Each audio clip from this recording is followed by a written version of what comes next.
Go for it. All right, welcome everybody. We are reviewing the Manosphere or Manocube, some are calling it. Got a new Jubilee. Jubilee's always good. You know, they got a bunch of people saying the crazy stuff they can. One person trying to rein in the conversation. See how it goes. I watched a little bit of this.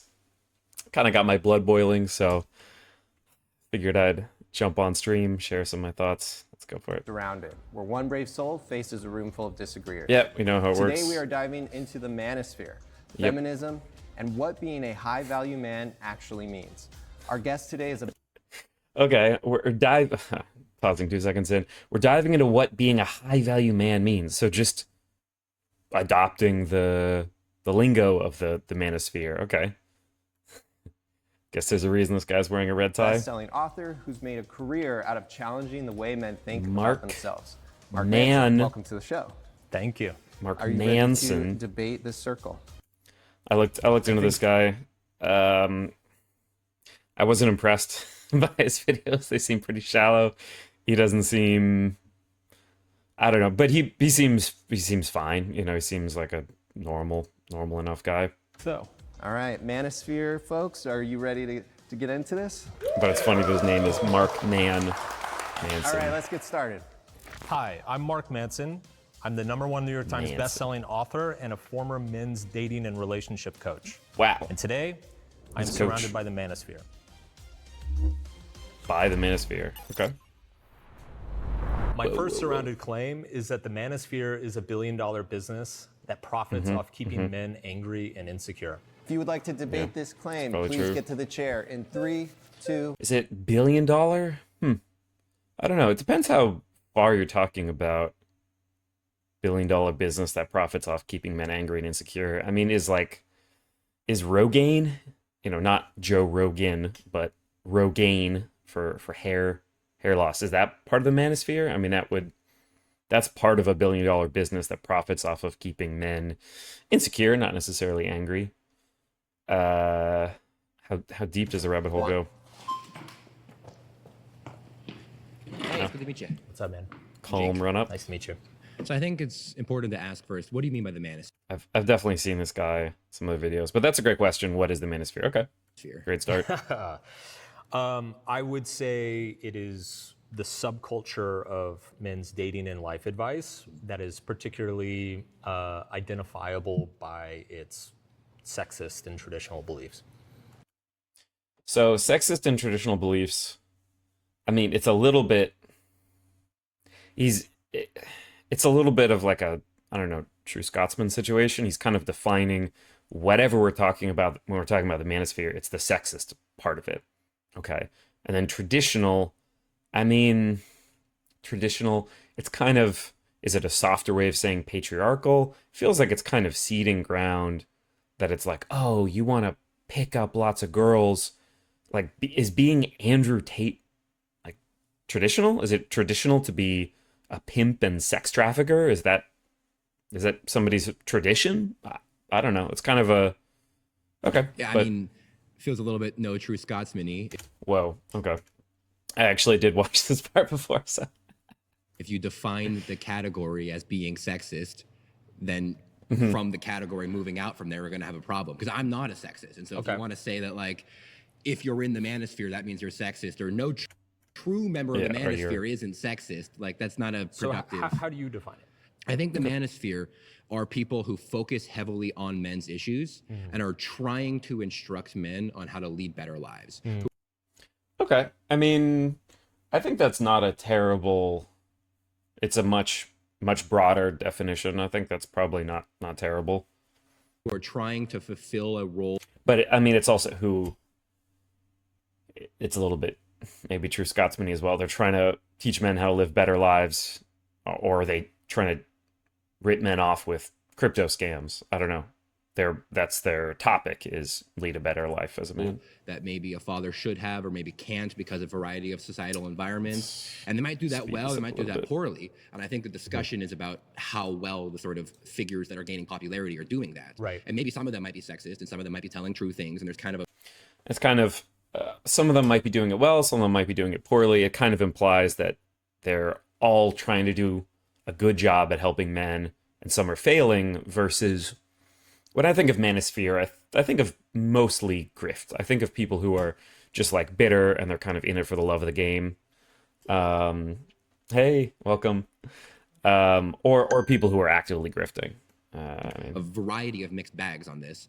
But before I move on, does that seem like a reasonable Variety of starting point mixed for what the bags. Manosphere is?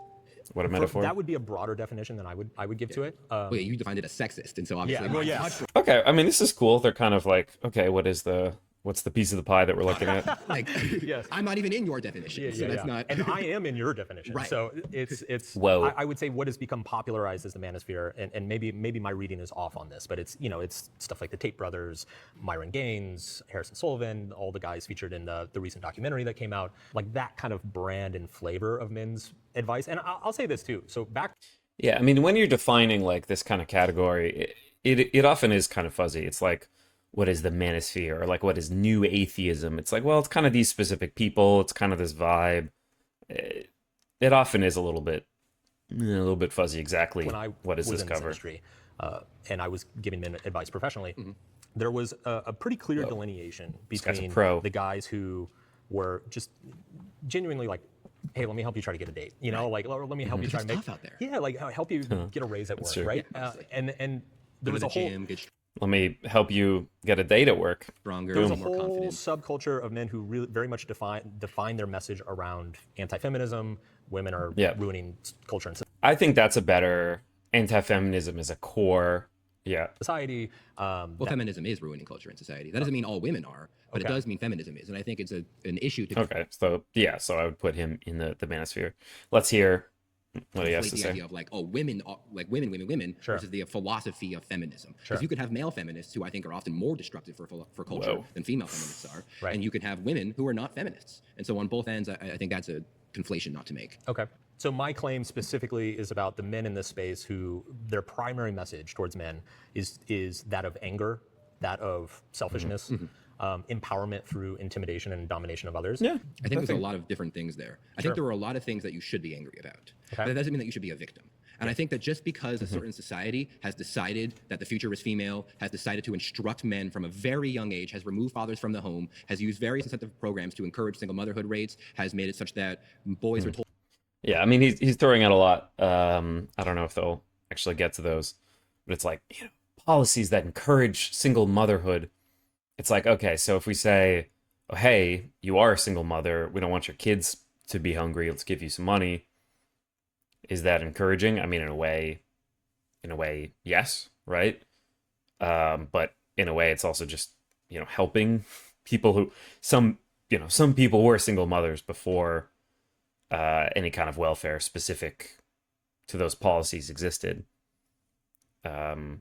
Is there, this is the kind of like slightly conspiratorial thinking that it's like, oh my God, these people are trying to get all the dads out of the home. So they're giving, it's like, hey, here's a bounty if you have a kid without a dad. It's like, does anybody, it's like, oh my God, there's an ad on the subway. I can get $400 a month if I have a kid without a father in the home. Whoa, let's go get pregnant. Doesn't really sound realistic that that's happening almost probably ever, that's ever happened. But this is the kind of like a conspiratorial way. And it's like, you might have a softer version of that. It's like, well, nobody has that in their mind that they're trying to make this happen, but it does have this effect. That would be a more kind of milder, like slightly less, I would say less conspiratorial view of that. From age 7 that the fundamental way to view history is a patriarchy, and because other men used to be bad, which I think is even debatable a claim on its own, that you therefore are bad as well. And It's debatable that other men were bad. I mean, would he say that it's like women not being able to vote or not being able to hold like decent jobs or not being able to open credit or buy a home or own a business or, all these different things, go to school, participate in sports, that these were like not bad? Or I don't know. I think that there's a lot of things that you should be angry about. And if you have a young boy who's going through that, if you have gone through that, these are things you should be angry about. That doesn't mean you should be selfish. Right. Same thing idea of like, you shouldn't intimidate and you shouldn't lead with force. But it doesn't mean you shouldn't be a dominating figure. It doesn't mean that you should intimidate or lead by force, but it should be a dominating I mean, dominating definitionally is leading with, I mean, it's not like it's different types of force, but dominating is exerting control over others. That's part of the definition of the word dominating. Being a leader doesn't necessarily mean dominating, so he kind of specified that in a way that's counter to what he was talking about. And lead with a positive masculine leadership of what that is. It is a dominant. And if you have a young boy who's going through that, if you so is feminism unnecessary because there isn't a patriarchy and men aren't dominant, or patriarchy's good? Right? He's a little bit kind of equivocating here. have gone through that, these are things you should be angry about. That doesn't mean you should be selfish. Right. Same thing, idea of like, you shouldn't intimidate and you shouldn't lead with force, but doesn't mean you shouldn't be a dominating figure. And I think the good manosphere figures, I mean, you named a couple of them, whether they're good or bad, I don't want to mention the personal lives of those people, but the message of like, shut up, go to the gym. I'm sorry your life is hard. And you should be angry about that and you should fight back, but you need to channel that into, you know, talking to that pretty girl anyway. Yeah. And being strong anyway. I want to make 2 points. Love it's just like, it's like, oh yeah, you know, this broad history and feminism and you know, being a dominant, you should be a leader, whatever. And it's like, it boils down to, it's like, oh yeah, talk to this girl at the gym. It's like the stakes just vary in this insane manner between like Western civilization and then like, you know, ask a girl out, doesn't matter if you get rejected. It's such like a whiplash. Points. One is that I think you've just done the same thing with feminism that you accused me of doing with the Manosphere, right? Which is taking some of the most extreme claims and then classifying the entire school of thought. Extreme. He didn't even say extreme. He didn't even really say extreme claims. Based on those extreme claims. We can get into the nuts and bolts Well, I'm of that, taking what's taught in elementary schools. which is some What did he say that's taught in elementary schools? extreme stuff. And The extreme manosphere stuff isn't taught in elementary I schools. understand The that. future is female. You see people wearing that in their elementary schools. I understand. You see people wearing. This guy's so excited. You see people wearing that. The future is female. I don't know what to do with that. Can we agree that's an extreme position? I do agree with that. Okay. So like, Yeah. So I was talking to somebody about this. The future is female. That's an extreme position. It's like, well, what is that? So, first of all, when people say the future is female, I mostly take that as kind of like a girl power or like Black Lives Matter, like not to say that, you know, in the future we're just gonna, right? No more males, no more males in the future, only female. It's gonna be a clownfish world, and everybody's just gonna be turned female or gonna be executed. Like, I don't think that's what anybody has ever said when they talk about the future is female. I think it's either like a kind of vapid girl power or like the future will include female as like a primary force in the way that hasn't been, you know, female voices or, you know, things like that. I don't know what elementary school is teaching that the future is female, because I don't know exactly what that's supposed to mean, or why this guy Mark Manson is accepting that the future is female is a radical position of feminism. I don't know that there's ever been an academic, you know, feminist who's talked about how the future is female. I think that's like a kind of like liberal, neoliberal slogan. I don't think that's like a liberal cultural thing. I don't think that's like that's not a real statement. The future is female. I don't know. What does that mean? What is that supposed to mean? What does this guy think it means? He thinks that there's not going to be males in the future? Like, what are we talking about? Mark, you got to not just accept this stuff. It's like, oh, yeah, there's some pretty extreme stuff on both sides. You know, your body, my choice versus like the future is female. I would agree with you on that probably shouldn't be in an elementary school. Yeah. But is it? What is it? Where? What? I mean, I don't know. Let's see if we can Google this. The future is female elementary school? Did that popular feminist? Okay, let's see what the AI overview says. Translates into programs that intentionally build confidence, encourage participation in STEM fields, foster leadership for girls and young women. So like, yeah, futureisfemale.com. What does this mean?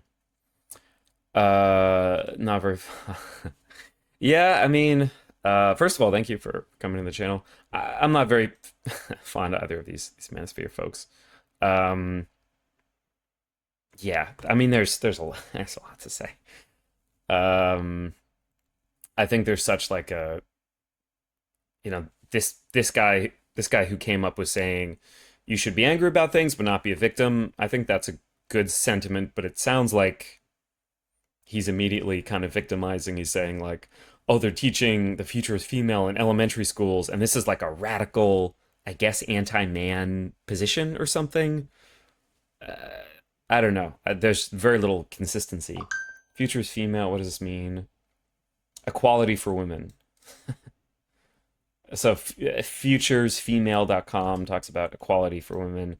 Yeah, I think futures female means that like the like female people will also have a role in the future. I think that's the only thing that's ever meant. Yeah. Funded by the state. Yes. The second point, there's the advice, and then there's the packaging, right? Yes. What you just like, I wish you would ask him. It's like, oh, what do you think that the future is female? Like, what does that mean to you? What do you think? What do you think what someone is saying when they're saying the future is female? You think that we're gonna execute all the males, or I don't. What does it even? What do you think that means? said, right? Get your life together. Go to the gym. Take care of yourself. Like, work Amen. on yourself. Yes, Right? sir. Like, these are all great things. Amen. My point would be that you can get that advice in 100 other different places without the toxic packaging. But that doesn't go attached to it. viral. People don't see it. The media Totally. suppresses it. The environment The media suppresses. Like, go to the gym, take care of your appearance, talk to girls. I don't like. What's a rom-com that doesn't include like these concepts? Like, I don't. Let's just hear that again. Without the toxic packaging. that doesn't go attached to it. Be that you can get that advice in 100 Okay. yourself, Yes, right? sir. Like, these are all great things. My point would be that you can get that advice in 100 other different places without the toxic packaging. But that doesn't go attached to it. viral. People don't see it. The media Totally. suppresses it. The environment, if you want to get the message out, you have to go extreme. And I wish we didn't have that. And if we want Get what message out? For a group of people who constantly excludes the leaders of their movement for saying messed up stuff by saying they're just joking, they tend to take things very seriously and at face value. Yeah, exactly. It's like, oh, well, when Andrew Tate says this, he's making this metaphorical statement about, the feelings and the emotional quality of what it means for young men. It's like the future is female. It's like, well, they're trying to execute all the men. Clearly, this is the only thing it could mean. Not, we should have some girls, get encouraged or get some mentorship to participate in STEM. Can't be to talk that. about how we should restructure the systems of YouTube and everything, Yeah, I mean, encountering this stuff when you're young, I think it's pretty common, and the kind of sexist tropes that are in the world, I think it's pretty normal at like a younger age to play with this stuff and just interact with these concepts that are in society. And I think, as you become like a teenager and, 16, 17, 18, that's kind of a formative time, 2021, of whether you kind of recognize, okay, these are sexist tropes in society and I can leave these aside and try to figure out like how to grow as a person, or you cling on to those and you say, oh yeah, my life is such a problem because of feminism. that would be great. And I think we're trying to do that now, trying to get this out. How is Try to get what out? What's the message here that's been suppressed that no one's heard before? That things are tough for men? I think that's I don't think that that's something that's been articulated well. What I would say is that the reason that the issues that face women or females, those are different interacting circles, but the reason that those have come more to the forefront of our understanding is because there have been feminist movements, especially since the 60s, but for decades and for generations of academic work in gender theory to try to articulate these things and build a kind of sense of sisterhood and all this stuff. Men haven't had that because for a long time, men have been both, yes, dominant within society, and you don't want to talk about these things in like an open, vulnerable, direct way when you're kind of like on top of the hierarchy. You don't want to talk about that. It's the same way, if you're rich, you don't want to talk about your money, whatever, right?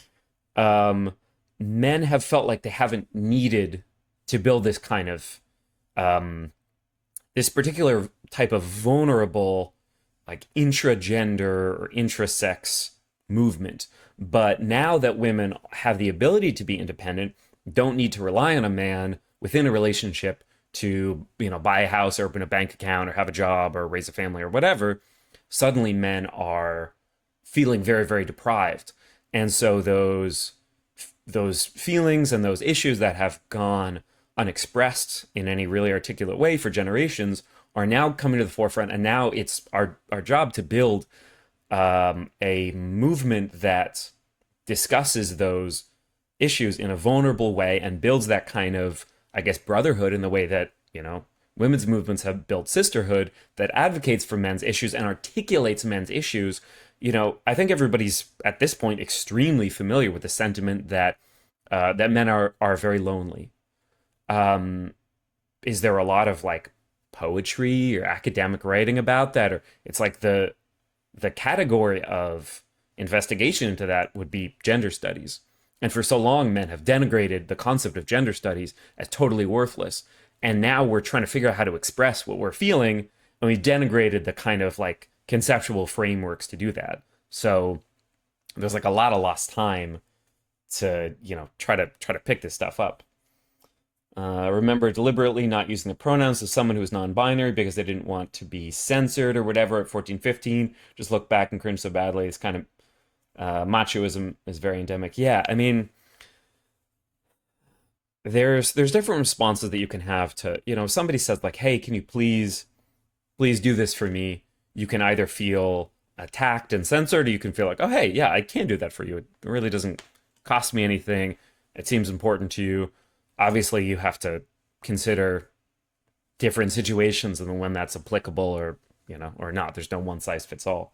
Do you have to go extreme? I mean, like, so I'll give an example of somebody who I do think is a healthy figure in this space, which is Chris Williamson.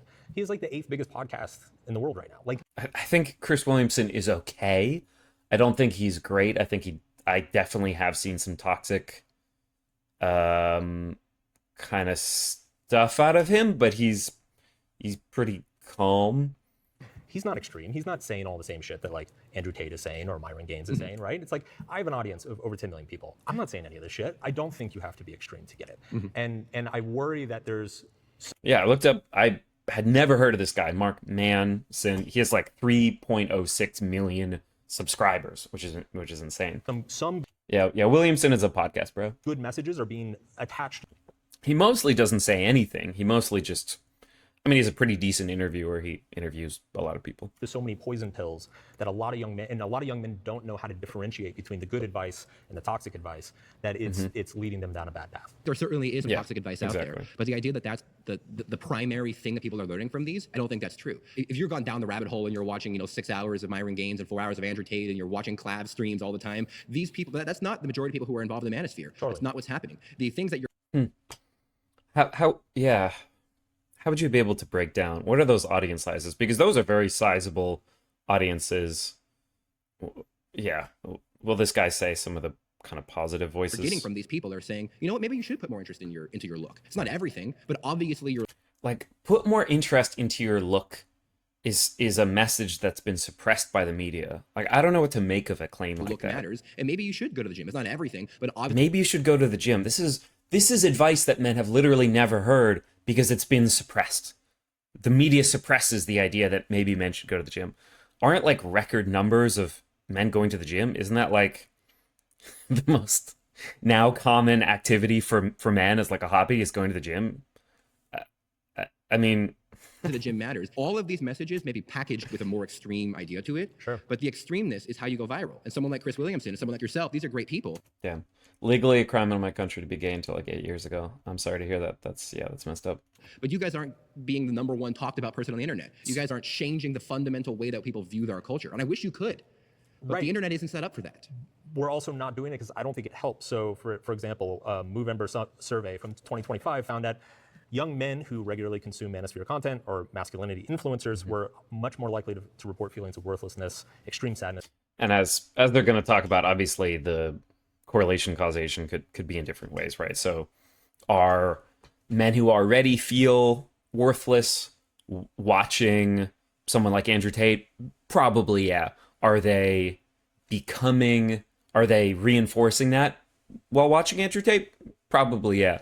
And the other thing is that when you tune into someone like Andrew Tate, or somebody who's talking about, oh my God, we're gonna be fighting the Matrix, and we're gonna be powerful men, alpha males. You probably feel like you're part of something.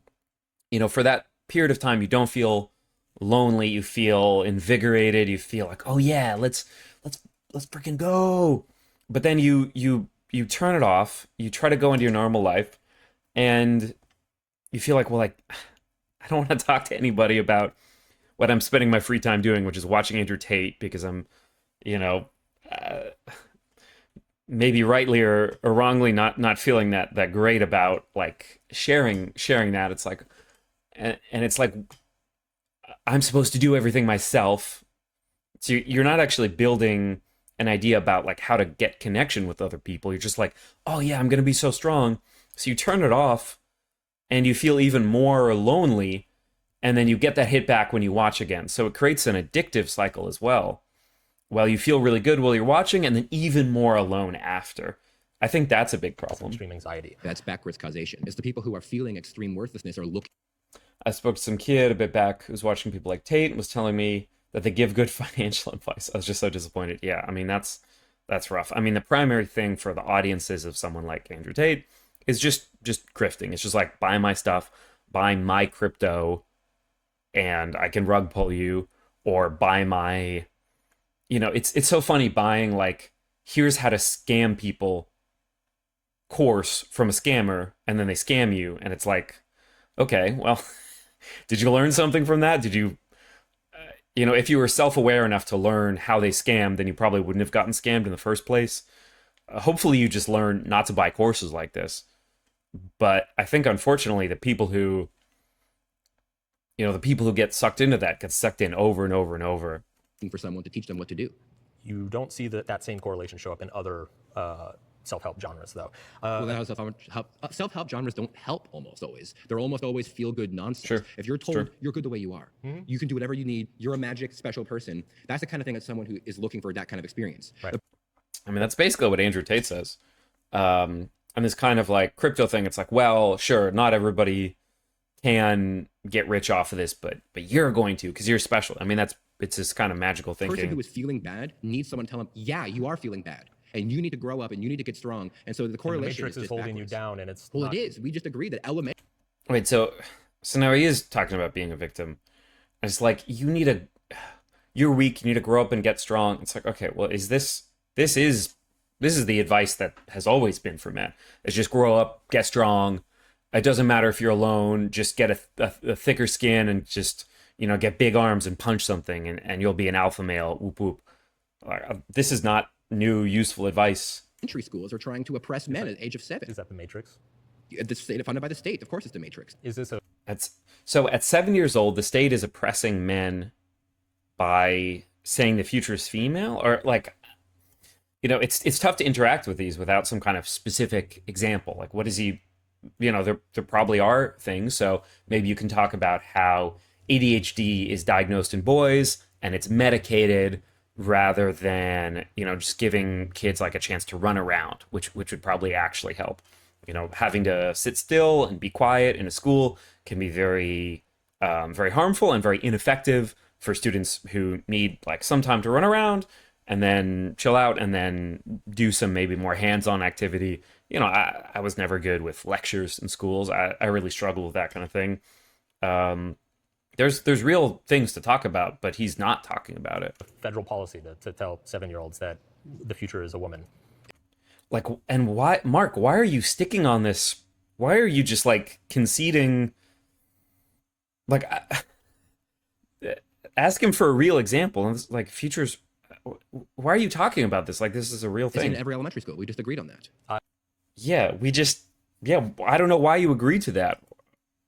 I do not agree it's in every elementary school.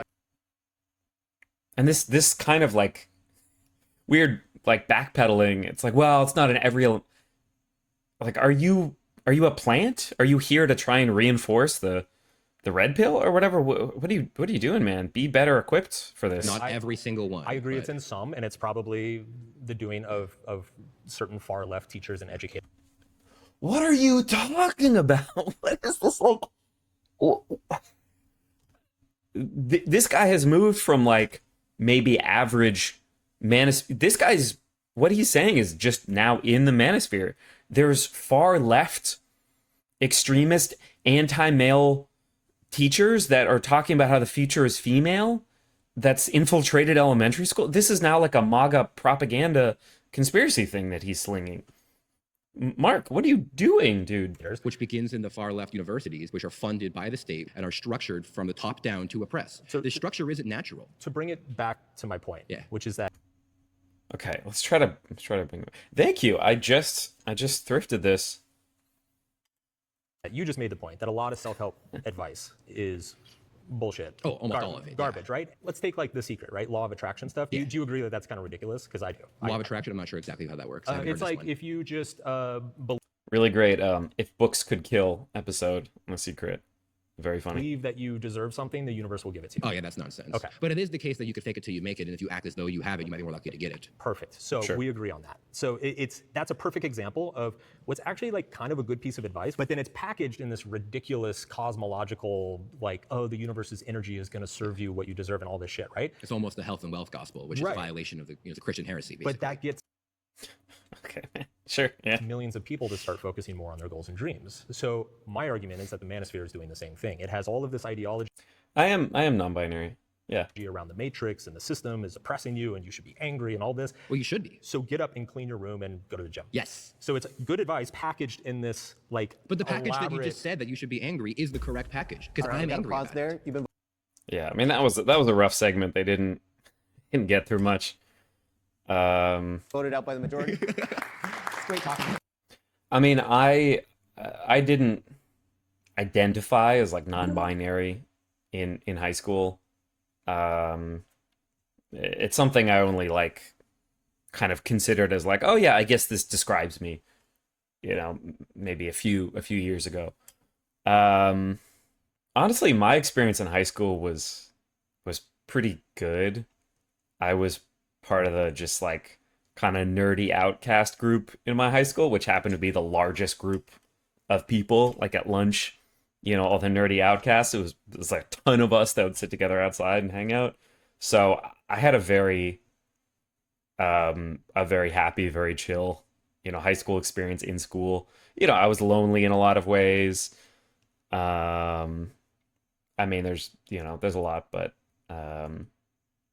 I grew up in a very liberal area also. I think if I grew up somewhere where, so we had like, I think we had a football team, but nobody cared. I think if I grew up in a very, you know, a very patriarchal, very conservative, very homophobic, very just like, I don't know, weird, aggressive place, I think I would not have had a good time. Yeah, exactly. Yeah, you should. I think we agree on more things than it may seem. We might. Okay. Hey, how you This doing? kid with the What's your view on no socks loafers look, which by the way, I mean I've rocked that. I've rocked that for jury duty. men right now Did not in get chosen. 2026? Do you believe that the current situation for young men is approximately the same as, 15, 20 years ago? Or No, it's much worse. okay, I mean, I don't know. You can open with a lot of different questions, but it's like, do you think that the world is now the same as it was 10, 15, 20 years ago? It's like, well, no. Things change in the world. It's like, and no, it's worse. Sure, yeah. why would you say that it's worse?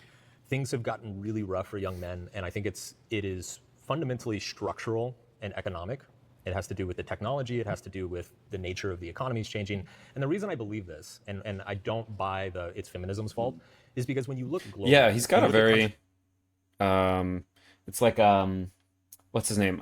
Butler, the guy who played Elvis and Fade Rotha in Dune. He looks like what's his name? Austin Butler. countries that have not had a large feminist impact, the young men are struggling just as much there, if not more.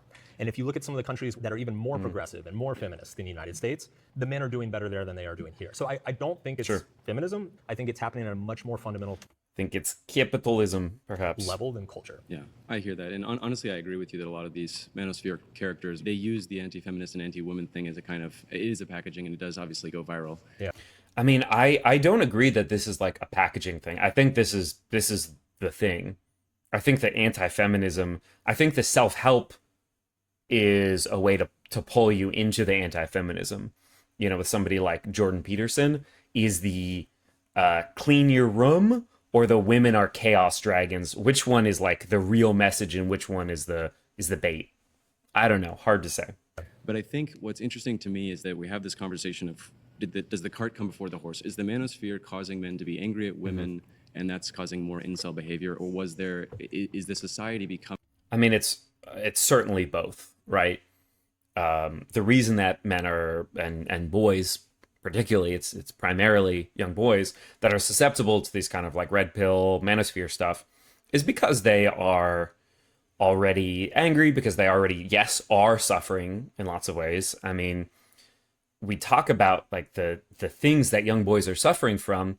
Look at social media and the kinds of eating disorders and like body dysphoria that young boys are suffering from that were typically thought of as kind of young girls' conditions of anorexia, like feeling like you're really like fat or gross or ugly, or, you know, you have to hit your face with hammers to be, you know, acceptably good looking, or you have to go to the gym as like a teenager or preteen just to look okay, or whatever, things like this. Or just, you know, you need to starve yourself to fit in or look okay. These are things that classically for decades have been thought of as kind of like girl issues. And we're seeing this huge uptick in boys experiencing those kinds of issues. And it's certainly as a result of social media that these kind of things have propagated so quickly. But I mean, those issues weren't taken so seriously by society at large, and now they've come to men, and now it's like, oh my god, the Matrix is trying to kill us. And it's like, man, like, women have been speaking out about these issues generally, broadly in society and culture for a long time, and you said it was bullshit or it's just a girl thing or whatever, and now it's affecting boys, and now it's like, this is the first time it's ever happened to anybody. So there's two issues with that. One is that, and there's a stunning lack of empathy for, like, you know, some group of people has been affected by this for a really long time, and now you're suddenly being affected by it, and it's just like, oh my god, this is the worst thing, or the first thing that's ever happened to anybody. And the second issue is just that you're not learning from people who have been dealing with these issues for a long time. So it's the same kind of situation as, you know, militarized police in the United States, or you know, population pacification or anti-democratic practices that the United States has practiced internationally as part of imperialist and colonial practices. These have now come home to roost in the United States.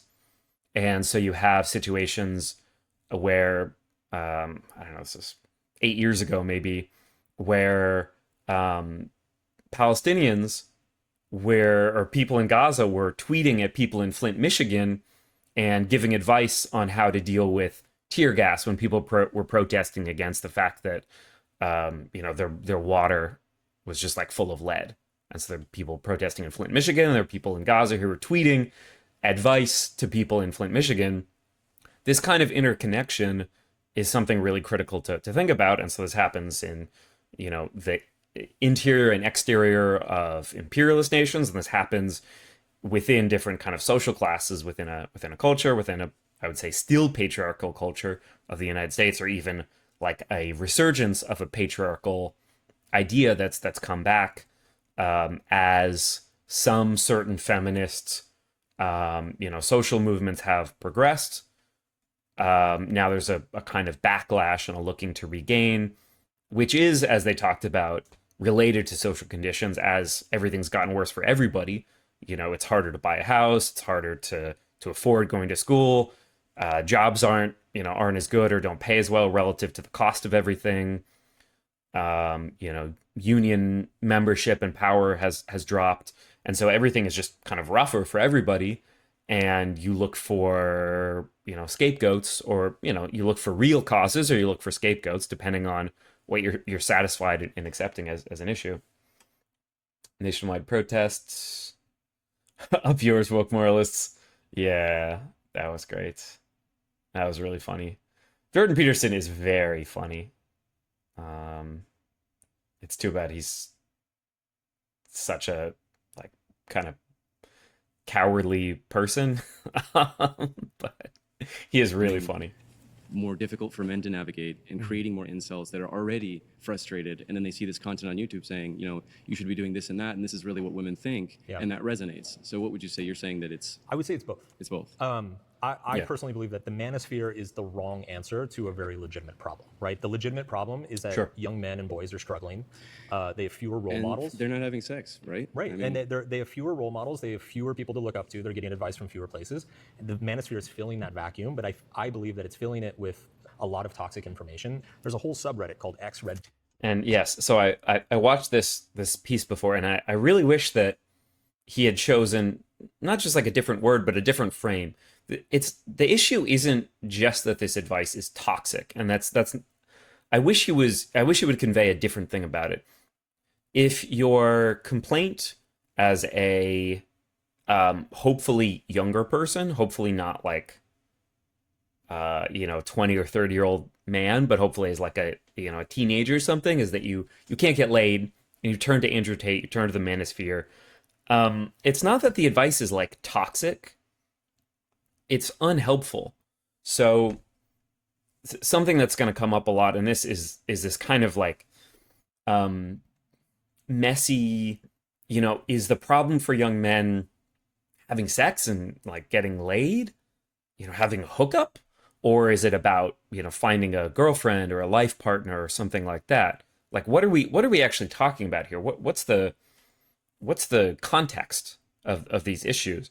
Because if you are looking to just have one night stands or something, then there's probably watch Mystery, watch some of these old school pickup artists. You could probably gain some nice tricks and confidence and whatever for picking up women, if that's a thing that's important to you, or it's important that you're the kind of more active pursuer in some sexual scenario. You could probably get some useful advice on that. If you want to have a good relationship, it's absolutely the worst possible advice or place that you could go to, because it's okay, when you ask men these types of men, what's the problem? It's oh, we're not getting laid. When you ask women well, why don't you want to have sex with men? It's they watch Andrew Tate, they're fucking scary, they're weird misogynist, trying to dominate, just being creepy, aggressive, whatever. It's well, if you were to probably chill out, that would help. Just I don't know, meditate or something. Just there's you're not picking up anyone after watching pickup artists. You're going to become a felon. Yeah, I mean, yeah. There's a really good TV show in the 90s that was a reality TV show. I think it was called The Pickup Artist. It's tough to find episodes, but it's so mint 2000s era, incredible cringe. But it's not that this stuff is toxic, is Mystery. It's not about the stuff being toxic. It's about it being very bad advice, not useful, not actionable, not effective. Because if you're an Andrew Tate or a whatever, Myron Gaines, Clavicular, if your audience meets a girl they really like and fall in love and form a relationship, they're probably going to stop watching this stuff. So it's in their interest to keep you addicted to this kind of cycle of yeah, frustration and hatred and victimhood and all this. It's good for business.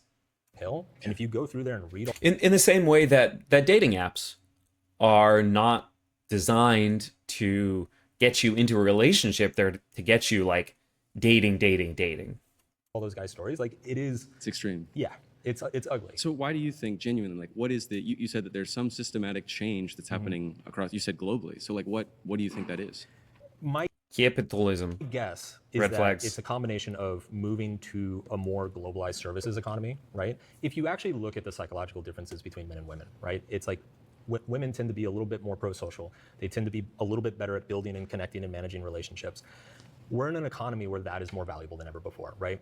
If you look at male psychology, right? Men are, I think, 4 times more likely to have ADHD. Men tend to I mean, to be diagnosed with ADHD because the kind of hyperactivity, inability to sit still, I mean, those are things that are socialized, for or against for boys and girls. lose interest in things. They have lots of anti-energy. We have so many devices, so many screens bombarding us with distractions all the time. relatable. It wouldn't surprise me if young men are more susceptible to that sort of distraction and that dopamine treadmill than young women. So would Okay, we you, got to pause there. Yeah, I mean, I don't know. Men and women are both suffering from Instagram or whatever. You've been voted out. It's just getting good. yeah. Mystery the pickup artist had a relationship with an AI chatbot. That's amazing. Ooh. It's going for it. Sorry, This is the guy who was like grinning. Dude, he's so pumped to be up For here. it. So what do you think is extreme? Like, what are some of the extreme views? I would say anything that is intentionally demeaning the fundamental value of a woman. Could you give me an example? Well, the body count example. But can you understand how there is a correlation? Yeah, I mean, he's saying body count because that's just like has to be a topic in these conversations. There's no conversation about men or women or feminism or what. We can't not talk about body count. It just has to be there. But I mean, he could just say like saying that all women are out to get you and deceive you. There's some very more like clear, extreme stuff that he could start with. But I guess we just got to talk about. Being willing to take a lot of dick from a lot of different people and not thinking highly of yourself. Perhaps. I don't know. So let's read this. Okay. Correlation between being willing to take a lot of dick from a lot of different people and not thinking highly of yourself. Perhaps. I don't know. Perhaps, I don't know. How is this guy? How does he have 3 million subscribers? His job is to talk about like, good stuff for men or whatever. If somebody said this to me and I'm sitting across from them and they were like, "Oh yeah, like big issue with women is, they probably have, poor self-esteem and, take a lot of dick." I wouldn't be like, "Oh yeah, that's kind of an interesting point." I'd be like, "Bro, are you okay? Why did you sit down here and say this to me? Like, what are we're talking about body count and you're talking about taking lots of dick and having poor self-esteem." And it's like, are you anti-sex? Where's this So coming I from? don't think that you're Are you lowering okay? the quality of a woman by saying like, "Hey, just so you know, it's probably not the best thing for you to But that could be true for men as well. men should not be taking dick from a lot of strangers." I agree. I agree. Both genders. I mean, it's a joke, but it's obviously not a joke at all, right? It is just, it's just homophobia or whatever. He's not like humorously deflecting just for funsies. He probably thinks being gay is really bad. He probably thinks like, well, if you get penetrated, you like lose some of your vitality or something. Some of your soul gets slurped up by that penis that goes into you or something. Like, It's true for straight men as well, taking lots of vagina as well. It's generally low self-esteem correlates taking lots of vaginas is a funny very phrase. strongly with sexual partners overall. Totally agree. Yes. I think it's But worth that doesn't make them worse people. The The same way like somebody with low self-esteem is more likely to abuse alcohol or drugs. Totally. Like, doesn't make them a bad person. but it's not good. And also, taking dick is a little bit worse than. I mean, the red flags are going up. Nobody likes this. But it's like, wait, so the other guy's saying it's like men are not getting laid. That's a big issue. And he's saying like, well, don't have sex. and also to like women like don't have sex with. He's saying the big issue with women is that they have sex with men, and the other guy's saying that the big issue with men is that no women want to have sex with them. So it's like well, I can just step off and you guys can argue for a while because I don't understand. How are you on the same side? What are you talking about? Do you think that women are having too much sex with men and men aren't having enough sex? It's like, well, then take dick from each other or don't complain about women having sex with men. Like, what are you talking about? Giving it. Why? All right, we got to pause there. You've been voted out. Reminder, we want to stay focused Damn, on he's really speedrunning being up there. But this is just like, I mean, I don't know if there's any like red pill people who want to talk about this. I think this actually is kind of maybe the fundamental topic in this conversation. It's just like, is having sex with men really bad? Or I don't like let's have that conversation on body count or whatever, because there really is a lot wrapped up in there that fundamentally. So there's a couple levels to this. One is that just as a fact of the way our patriarchal American society is set up culturally, is that like, yes, it's the fact that as a woman you may be demeaned for having sex with men, that men see basically other men as super gross, they see themselves as super gross. Having anything to do with a man sexually is disgusting, and only a basically like stupid or low self-esteem woman would ever go near a man ever. But it's like, wait a minute, like, do you hate men? Because what you're saying is that men are disgusting. So it's like, I know that you hate yourself. Do you want to like, talk to somebody about that? Do you want a hug? Because fundamentally they're demeaning women by demeaning men. That's what there is to it. the current prompt. Thank you. Okay. Increasing hostility, the basis of gender of women against other women. That's very sad to see. Hi. What's up, man? Nice to meet you. How you doing? Nice. What's your name? Mark. Mark. Who is that? Is it Andrew Clay? Anybody know who that is? This guy he's got the same jacket. Nice to meet you. God bless you. Are you familiar with the red pill, blue pill philosophy? Yes. Nobody says red pill, blue. There's no blue pill in these spaces. There's just red. No one says, oh, you take the blue pill or whatever. It's like if you're conceiving of the red pill, you're just taking the red pill. But the red pill, FYI, technically speaking, is an estrogen pill, canonically. At me for more information on that. My understanding of it is that the blue pill is basically what society has taught you. Do what the man tells you, follow the typical 9-to-5 job. And then the red pill is when you wake up and realize that when you go against society as a man and you realize that you want to have sex with a woman, that's breaking out of the matrix, is realizing that men are cool and women suck and you want to have sex with women. That's the matrix breaking. Oh my God, no one's ever thought this before. Wow. nothing is as it seems, that society's been duping you, and that it's our responsibility as men to, take control of our lives and go back to the way nature intended it. How'd I do? You did actually pretty great. Okay. Do you believe in that? No. Not at all? No. Not even a little bit? Look, I believe society's not perfect. Right. Society's definitely fucked up. Okay, yeah. That's true. But I don't think there's any sort of conspiracy thing going on.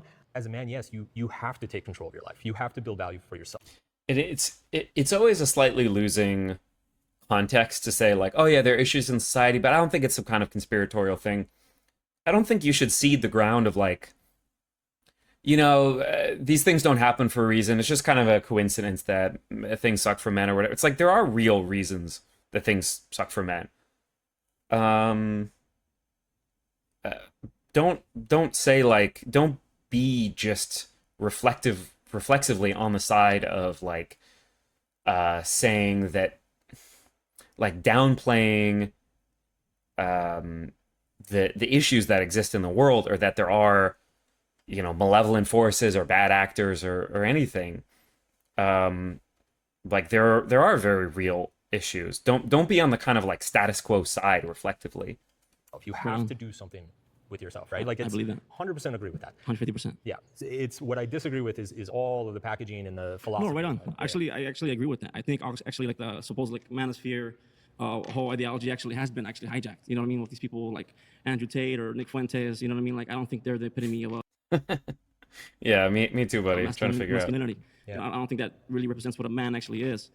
You know, Fuck yeah, dude. Preach. I mean, I do believe with some of their ideologies, but not entirely. You know what I mean? Okay, well, we're there for a moment. Like, do I think men and women are equal? No. Do I believe that Like men and women are equal? Does he mean like the same, or does he mean like have equal value, worth in society? they're complementary? Yes, absolutely, for sure. But I just want to tell you also, like like part of the manosphere right philosophy. Men have their place of dignity and women have their place of equal dignity. Men lead the household and go to work and earn all the money, and then women have their equal dignity place of never speaking and doing laundry. Just equal dignity. It's not the same, but it's complementary. It's kind of like a separate but equal thing. It's a red pill, blue pill, and I actually do 50% believe in that. And I do believe in the Matrix. You know what I mean? You're stuck in this rat race. Yeah. You know what I mean? And you don't want to be part of that. And then I've been actually like a quote unquote like red pill. I really take that philosophy to heart. The thing about the red pill, blue pill, right? Like you could look at that as just taking responsibility for your own life, Absolutely. right? Sure. And that's an idea that's thousands of years old. Absolutely. Yeah. It's the analogy of the cave. Yeah. You have these. I mean, the red pill is specifically seeing capitalism and patriarchy and imperialism and racism. The red pill is being woke. Literally, the red pill is being woke. The red pill is a concept that was invented by two trans women to talk about the trans experience. In the Matrix, the film, there was supposed to be a trans character. The studio didn't like it canonically. Neo's experience is supposed to reflect their experience as trans women, and their allies are black people and women, and the traitor to their cause is this patriarchal white man. Like, that is the Matrix, that is the red pill. So, when we're talking about this whole, like, seeing the Matrix thing, whatever, it's like this kind of, shallow, twisted version of it that's just like, oh man, men can't hit stuff anymore, and I wanna hit stuff or something. Like this is like their takeaway from this film franchise and this philosophy. It's really, I mean, yeah, it's sad. Man stuck at the bottom of a pit of a cave. Yeah. Just watching pure shadows. Yeah. And that's to me almost the same as like you're watching the news. Plato's you're watching allegory of the TV. cave. Yeah. I think we can all agree like the news isn't 100% truthful. And then Whoa, stunning. you wake up to this illusion. You leave When you wake up, when you become not sleeping, is there a word for that? When you're not sleeping, when you become not sleeping? the cave. You leave the cave of deception, and you wake up to actually how the world truly works. And the world definitely works against us. Yeah. Absolutely. This dominion is not of the Lord. This earth, actually, the devil controls it. Yeah, I mean, all these people are kind of these like religious goons who it's like, yeah, the devil controls the earth. I mean, I've talked to a lot of Jehovah's Witnesses. I don't know if that's where this guy's coming from, but it's like, oh yeah, as of World War One, Jesus allowed the devil to be control of the earth, but he's going to come back and banish the devil out to the moon, and then it's going to be a paradise on the earth. And it's just like, okay, man, I don't know why we're talking about this. Like, can we please talk about talk about something that was written about in a history book, or something that happened? And he's the one, actually, I All definitely right, do believe. now you lost me. I know. It's okay. We were doing really well. No, it's okay. I mean, that's just my opinion. I know. And then I you respect it. mentioned law of attraction. I actually believe in that. Yeah. I believe in law of attraction, and I believe in manifestation. And I'll just say, like, I have a manifestation example. Okay. I was thinking of penny loafers. I was obsessing about them, and I'm not even kidding you. I had a dream of penny loafers, like, and then I went to my local store and I went to the shoe section and I saw some leather shoes for $20, and my dream told me that, and that's why I'm here. And I'm like, I don't know. I just thought that was like an example of a manifestation law. I think this guy might be doing a bit. He might be. I think this is a character. I think this is like an Andy Kaufman type character. I don't know. I don't think this is a real. I don't think this is a real guy. It's like, yeah, I really wanted some penny loafers, and I dream about penny loafers, and I went to a store and I bought some penny loafers. Like, explain that. Tide comes in, tide goes out. Can't explain that. I mean, to be fair, I had a dream where I was playing a bass guitar, but before that, I just played guitar, or upright bass, and then I went and got a bass guitar and started playing it because follow your dreams, do what your dreams tell you to do. It sounds cool, but it's like I don't think this is like a. What do you even mean that this is law of attraction? Like you went and purchased. It's not like you if you won a contest and it got some penny loafers, or there's no random, like, you just went to a store and bought some shoes that you wanted those shoes for a while, and then you bought them. Attraction in action. I love it, man. Yeah. Yeah, there's no other response. Well, It's thank just you very like, much. Thanks for talking with me. Yeah, All right, cheers, pause bro. there. this guy's part of big penny Did you say loafer. penny loafers? Yeah. Can we get there's some manifested killer penny penny loafers in the Yeah. circle if we Yeah, can no, get the best. close-ups I of like your those. style. Wait, are those are Oxfords? Those aren't penny loafers. Wait. Okay. Penny loafers. No, those were Oxfords. Those were Oxfords that you showed. Those are not penny loafers. This. There's some manifested killer penny penny loafers in the circle if we Yeah, can no, get the best. close-ups I of like your those. So. Oh my god. Can we get there's some manifested killer This is- penny loafers in the circle. So these. I don't know if you can see my cursor. On the upper left, the guy in the blue, he has some penny loafers on, and then there was the other guy with no socks. Yeah, this guy in the upper right, next to the dude who they selected in pink. The guy that we're talking about looks like I said looks like Austin Butler. He has penny loafers. The guy they selected in pink to the right of him, those are Oxfords. I like your style. Those are not penny loafers. Sheesh, Jubilee, get it together. How's it going, What's up, Dave? man? You're fucking up right now. So when you say billion-dollar industry, can you give me some examples where they're making money from? Tate's Hustler University, I think at one point he was bragging that it was making 12, 15 million a month. Sports betting, gambling sites are sponsoring a lot of these guys. They're driving like millions of dollars of revenue to them. OnlyFans, like a lot of them manage OnlyFans, so like they'll tell you how like the Matrix is holding you down and how women are, these women are disgusted, and then they will like turn around and promote the OnlyFans girls that they manage to. So it's Would you say like online dating courses as well? online dating courses. Yeah, like dating courses and anything like online to give you like advice to pick up girls. Is that Well, in the Manosphere as well? It depends. I mean, this gets back into like how do you define the Manosphere? Yeah. Well, you kind of defined. You said OnlyFans. You said sports betting. So now you're just Sure. encompassing a bunch of different things that probably has nothing to do There's with a actual lot of Manosphere different forms itself. of monetization. Yeah. Right. There's a lot. I mean, he wasn't saying that all of these things are Manosphere. He's saying, it's a good still I got there. He was saying that, like, Andrew Tate, for example, was managing lots of OnlyFans girls. And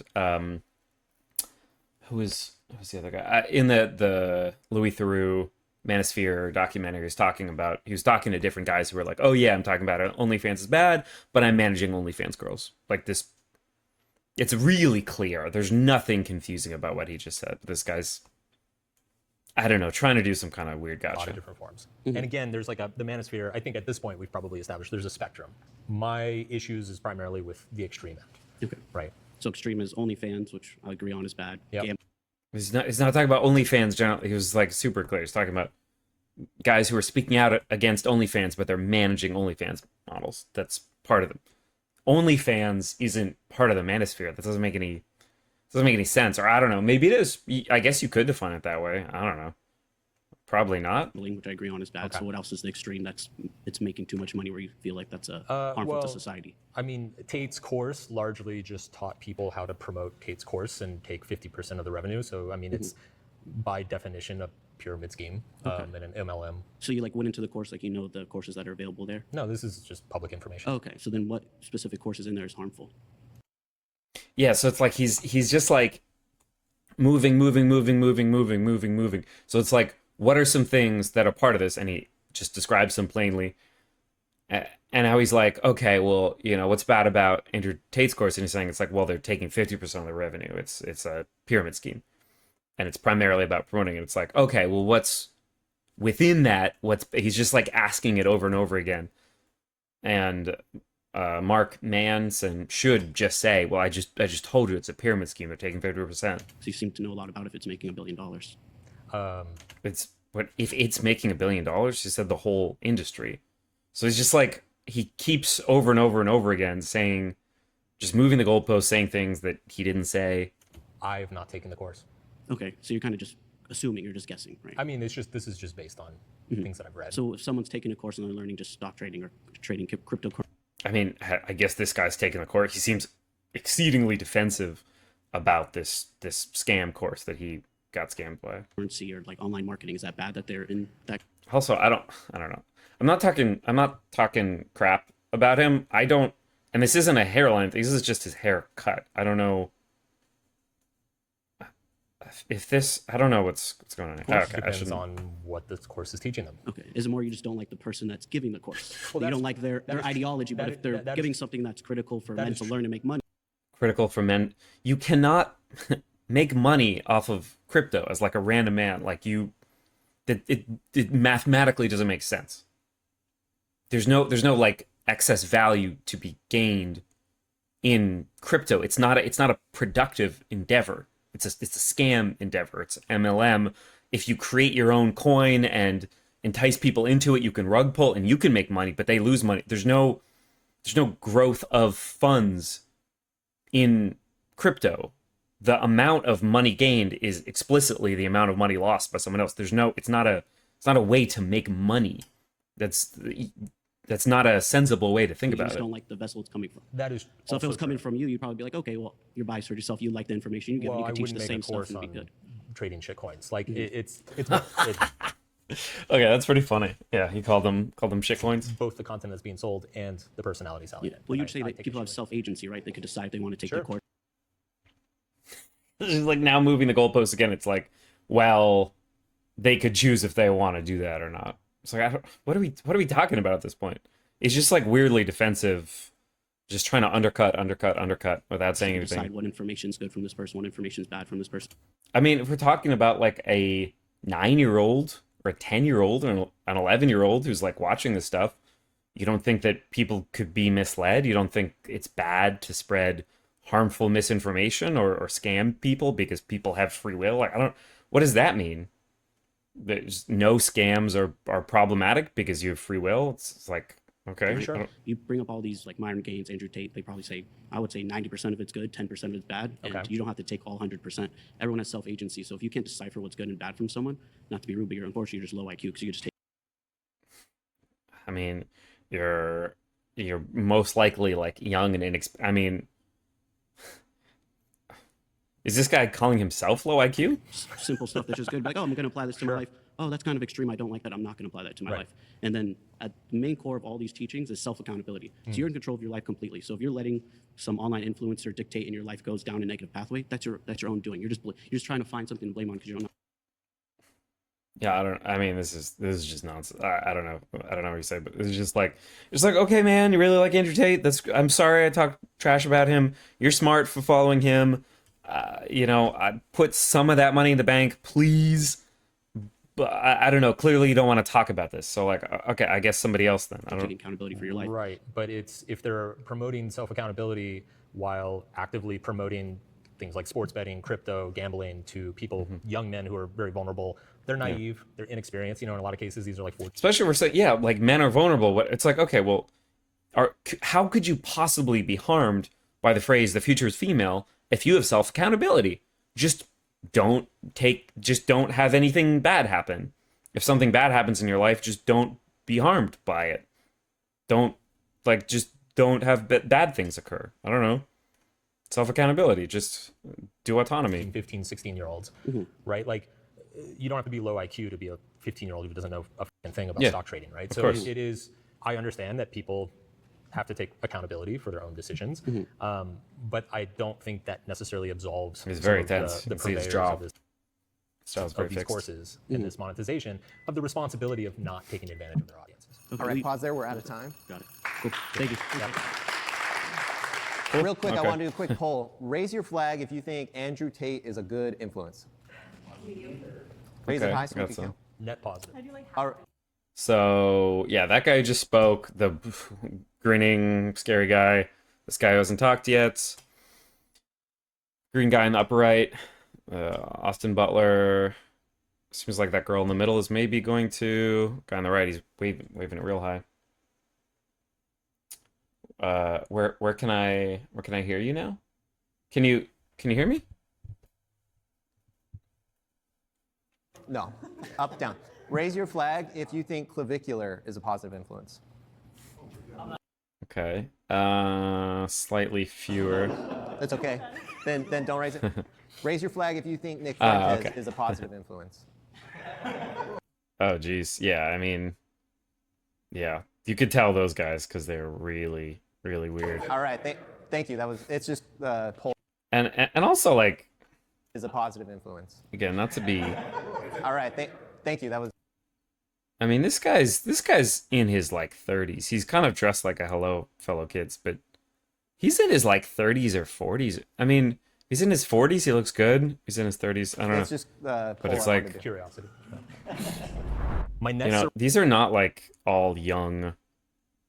I have a little bit more grace for somebody who's like young and maybe will grow out of this in time. At the point that you're like older and Nick Fuentes is like your role model, that's a tougher thing to walk away from. rounded claim is that a woman's body Okay, somehow this is just a whole topic again. count Okay. doesn't matter. Which is kind of like, I don't even know that I would have. It's truly not. The question is not, does a woman's body count matter? It's just like the people who are obsessed with this, and this is like the main thing that matters in their life, is like women's body count at large are all freaks. 100% of them. There's nobody who's like, this is their focus in life, and they're mentally well. It's just not a thing. The kind of like Slavoj Žižek example would be, if we were talking about like Nazism, not Nazism, and we were talking about, it's like, okay, there aren't that many Jewish bankers or something, and it's like it's not about these kind of like specific, like individual factual claims. It's about the obsession with a particular aspect of the world. Being an anti-Semite isn't like whether you specifically think certain empirical truths are the case or not. It's about your obsession with this group of people, and the obsession with women's body count or whatever. I mean, that makes you mentally unwell. But nice. Okay, we got a woman for this. Nice to meet you. Okay, so personally, I do feel like a woman's body count does matter. Why is that? Because it's her value. I feel like if It's because it's her value. Okay, can't argue with that. something's used, there's no value to it. I think the comments and stuff are making fun of her like lip filler or whatever. But it's just, But that's I don't want to like be mean, but it's dirty. It's dirty. What's like being? Yes, this is what I'm saying. Is it's like, I don't know how you guys sitting here are okay with anybody saying. She's saying that having sex with men is disgusting, and they're all agreeing like, yeah, having sex with men is disgusting. Having sex with women is totally chill. Doesn't make you gross, no matter how much vagina you take. But having sex with men is nasty. Don't do that. And also, men aren't having enough sex, and that's a big problem. It's the main problem. But don't do it. It's like you're the ones talking crap about men. I think men are rad, but like you guys seem to hate men. Do you believe that women have value outside of their body and their sexuality? Of course. Yeah, of course. A woman can And it's like, yeah, I always personally in my life run into issues with people who are saying things that are obvious, as if other people don't know that that's like a common phenomenon. They don't realize that other people just like disagree or think that that's silly. So it's like, is it a phenomenon in society that women get denigrated if they have sex with men? No, that's a real phenomenon. But like, most normal people think that that's like silly, right? But there are people who approach this as if like, oh my God, you're not aware that people will denigrate you as a woman if you have sex with men. Oh my God, I need to inform you. It's like, well, no, everybody knows about this. We just think that it's silly. Be smart and still sleep with a bunch of men, but why not be the whole package? Respect your Why not be a whole package? body. It's your temple. It's a part of. It's like, yeah, you lose as a woman, you lose something every time you have sex with a man. As a man, you gain something every time you have sex with a woman. I mean, this isn't like breaking out of this is the Matrix. This is exactly what the Matrix is, which is patriarchy and capitalism and homophobia, which is, you know, disgust of men, which is what she's Who describing. you are, so respect it. Well, that's interesting, actually. Why do you think it's disrespectful for a woman to sleep with multiple men? Because you're allowing different energies onto you. You're Different energies. Okay, that's like every word in that sentence is a real word. But when you put them all together, you're allowing different energies around you. Like in another, you know, woo-woo nonsense context, it would be like, oh yeah, if you have a crystal and the moon near you, you're allowing different energies near you, and that's really positive. It's like, this is, yeah, I mean, What if they're in committed, loving relationships? What if it's been like a long series of Sure. 2-3 year relationships over 10, 15 years? it's like relationships. I don't know what that is. What's that? It's like none of this conversation has been about relationships at all, even for a second. It's just been about like sex or I don't know, other stuff. But it's also like, it's like, oh yeah, if you have sex with, you know, with one man once and then another man once, your vagina is destroyed. If you have sex with one person 100 times over a year, you know, this is just like this is such a disconnected from reality, just, yeah, mentally unwell view of the world. well, then you wouldn't be dating a bunch of people. You wouldn't be sleeping with a bunch of people if you're committed. So But you would have a high body count, right? to me, I feel like a high body count is realistically maybe over 4 or 5. So High body count is over 4 or 5. That's so I looked this up. That's median. In 2019 for I think this was like women 25 to 35. The total body count for women was 4, for men was 6. So that's median. That's objectively normal.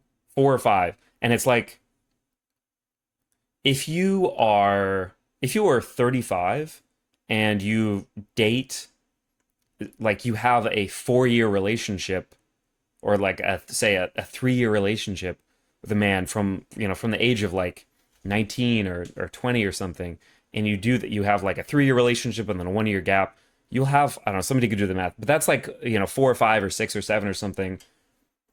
So this is just nonsense. And it's like, if you want to talk about this or denigrate different types of people, like just be specific. Just say like, if you're dating 3 people at once and you have sex with all of them, then I think you're nasty. Okay, now we have something to talk about. But it's like they can't even, it's so cowardly at the same time. It's so like insulting and disgusting and also just cowardly. Like talk about the thing. What they're saying just doesn't map onto any real world scenario. when I think high body count, I'm thinking you're sleeping around, you're having one night stands. I respect it. You know, that's where agree to disagree comes into play. Sure. I respect it, but also you're disgusting and you have no value. Okay, cool. Sounds rad, yeah. But me personally, it's self-control. Be mentally strong enough to say no. It's like, is it tough for her personally to not have sex with lots of people? I don't like, I don't know. It's just like, there's nothing to talk about here. There's no like anything that connects to reality. These are just kind of like little bits of like cultural dross that are floating around that are just like, did a rough estimate of my body count. I mean, if it's above 4 or 5, you just need to have some self-control. And, it's like she's probably imagining a scenario within such like some specific, like if you're at a club in Miami and guys are hitting on you and buying you drinks, like that's obviously what she's talking about. I'm sorry, assuming based on her look and her vibes and her energies. That's what I'm assuming about the cultural context that she's talking about. Like, where it's like, oh, these guys are inviting me out for a fun time. I should have the self-control not to have sex with them because it's disrespectful to, I don't know, God or something. Like lay out more than 4 words of a sentiment. Mentally strong enough to stick to one person. That's a totally valid preference. Yeah, to stick to, well, I don't know. Does this other person want to stick to you? Like, are the guys in this kind of like loose scenario, are they all trying to be monogamous with you? But probably not. Or I don't, like, what are we talking about My here? argument is that a body count is And it is sad to see, could be lazy and call her like a pick me or whatever, but it's sad to see this girl just like kind of reiterating these like little bits of, what kind of like validation do you get out of this, out of like, oh, I'm a woman and I think women need to be more respectful, whatever. Is this, I don't know. just What one do piece of you data. get from this? And I think it's a pretty arbitrary piece of data because people change. They have complicated life stories. Maybe you're a party girl in your 20s and then you settle down and get serious, in your late 20s.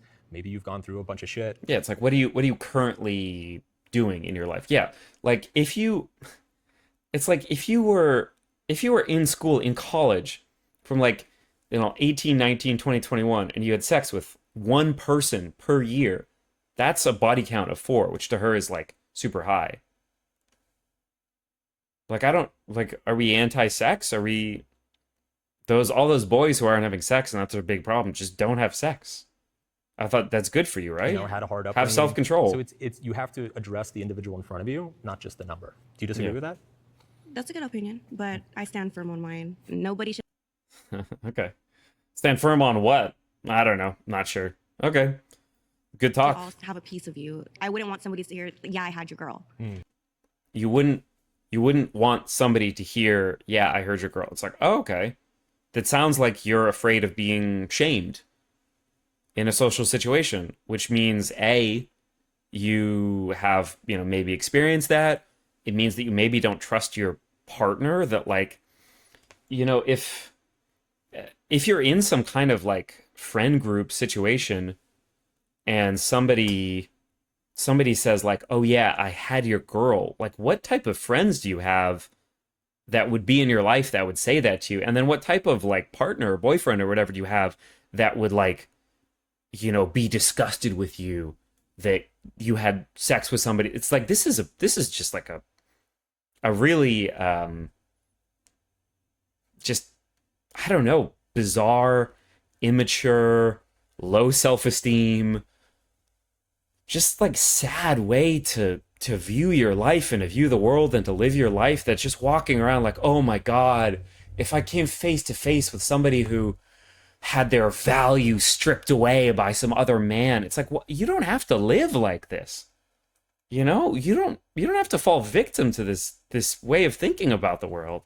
My God. Yeah, I got, It's just, more than anything, it's just sad to me. This is just, it just makes me sad that this is how people, this is like, like 90s, I don't know, like even like, I was gonna say Boy Meets World, but Boy Meets World was more wholesome than that.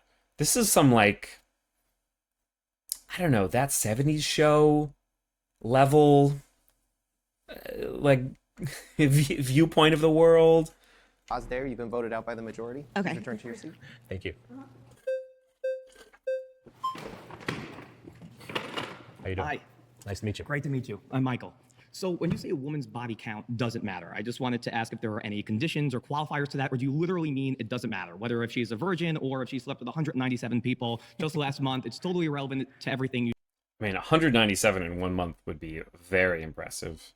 shouldn't take it into consideration at all. I mean, obviously, some people are going to have certain values, like if you're religious, for instance, or if you have like certain social beliefs.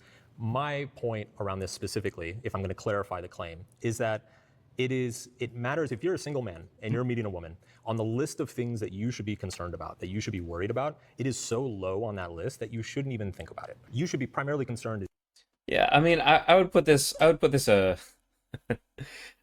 different way, which is that if you because it's about the person with this mindset. If you find yourself obsessing about the body count number, which again, it's like, I mean, body count, it's like, you kill all these people. It sounds very, it's like the number of, sexual partners or sexual experiences that someone's had.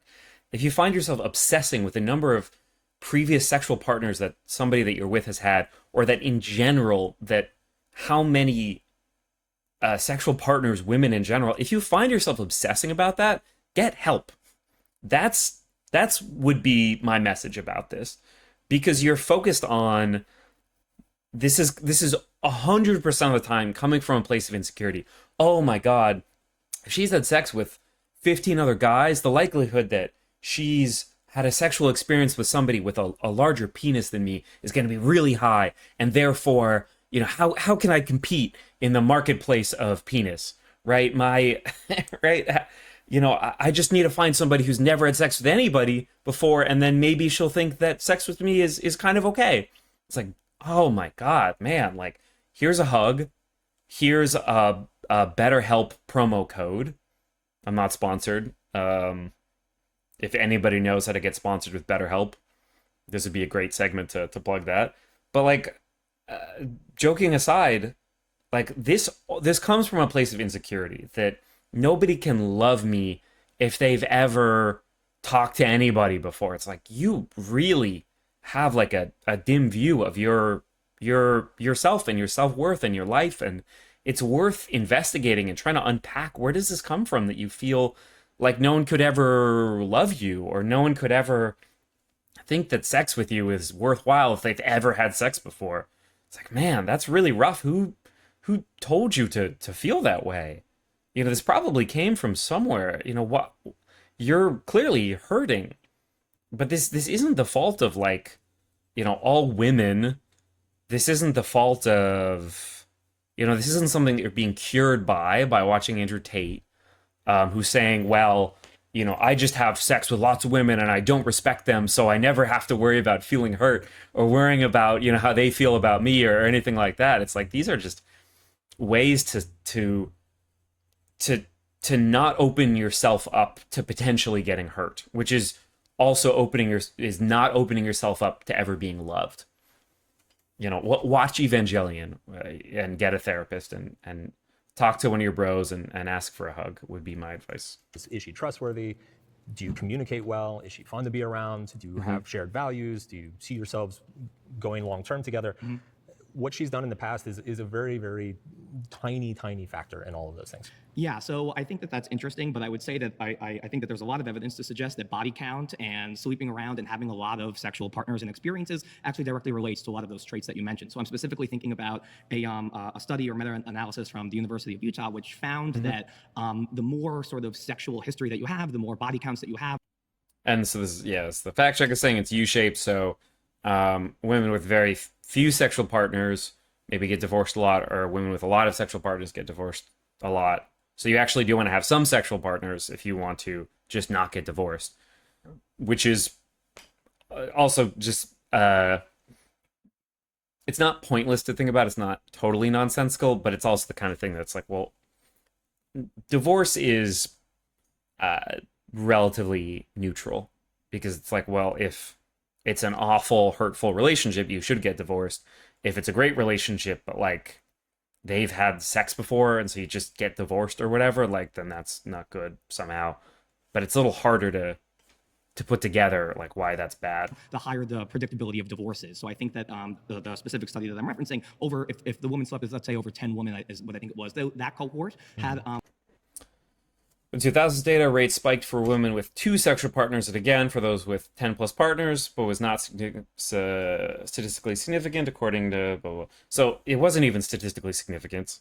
Spiked for women with 2 sexual partners. Yeah, I mean, you're talking, so when you're talking about like across the country and you look at this like one number, you're getting a lot of different cultural context. So somebody who is from the very religious South and they are a total virgin because they've only had anal sex, um, which is, yes, a real thing in the South, which has, by the way, the highest rate of unwed pregnancy in states that teach abstinence only education and consider like anal sex, because it's non-vaginal, consider that like being a virgin. God's back door, exactly. um Somebody who's from that cultural context might think, okay, you just get married, you get married young, you have kids, you stay married, whatever. Like, that's a particular cultural context, and if that's what you want, then like go for that or whatever.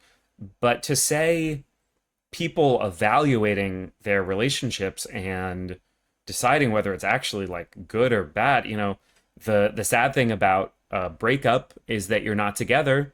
The positive thing is that you might be with, in a better relationship. This kind of like, well, the world's over if you get divorced. That's just not the case. Lots of people divorce out of awful relationships and get married or partnered or whatever, dating into great relationships. So like, this kind of demonization of divorce, which some people take very far into trying to eliminate divorce as like a legal practice and trying to go like pre-Protestant or whatever. Yeah, I mean, it's again very like, well, if women had the ability to divorce, then no woman would stay married to me. It's like, Jesus, what's going on with you, buddy? By far the highest divorce rate or predictability of divorce. And I think that that's pretty intuitive, right? Like if I had a wife and you had a wife and my wife slept with 3 women and your wife slept with 40 women and, we're hanging out. Wait, oh, 40 women. Okay, hell yeah. Wait. And let's say the pool guy comes over and he's going to open up our pool. Whose wife do you think has a higher likelihood when the pool guy's 18-pack is out? Whose wife do you think has 18-pack? Damn, he's really like visualizing this pool boy. the higher likelihood of sleeping with the pool guy? It's a little bit obvious, right? I don't find that obvious. Think that I mean this is again just like the kind of like characterization that they have in their head, that it's like, well, if you had sex with lots of people, you obviously just like don't have the self-control to not have sex with people. It's like, you don't think that somebody who's had sex with lots of people could ever be picky? They're just like into that, so they've like invested time in doing that. Or somebody who, hasn't had sex that many times could ever be enticed by something. Like I mean, this is just odd. Maybe this is like a very kind of ignorant, closed-minded thing. Sorry to hear that. Or congratulations, Sneaker. I'm not sure. That makes you more valuable. Maybe. I guess. Right, that the answer is the woman with 40 plus bodies, and I think that makes sense, right? They have. I think that that's the case, and that makes sense to me, to us anyway. It's like, okay, you were talking about stats. Do you have any stats on that? I was like, it doesn't make sense. Somebody who has had sex 40 times. So again, like if you switch the sexes a little bit, it's like, well, a guy who's had sex 40 times, maybe he's a huge slut, or maybe he's sexually accomplished. Like, you don't know. That's the whole point, is that number without context is not interpretable.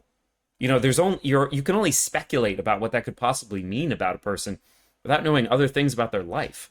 Were they a reckless, low self-esteem sexaholic who is just trying to dull some emotional pain by having sex with as many people as possible? Or are they like, a very sex positive, very discerning person who's found, communities of very wholesome people to have sex with, and they're very like picky about it, and they're very knowledgeable about sex, and they're very like have extremely good boundaries. Somebody who's had sex 4 times, it doesn't mean that they necessarily have good boundaries. It literally just means that they've only had sex with 4 different people.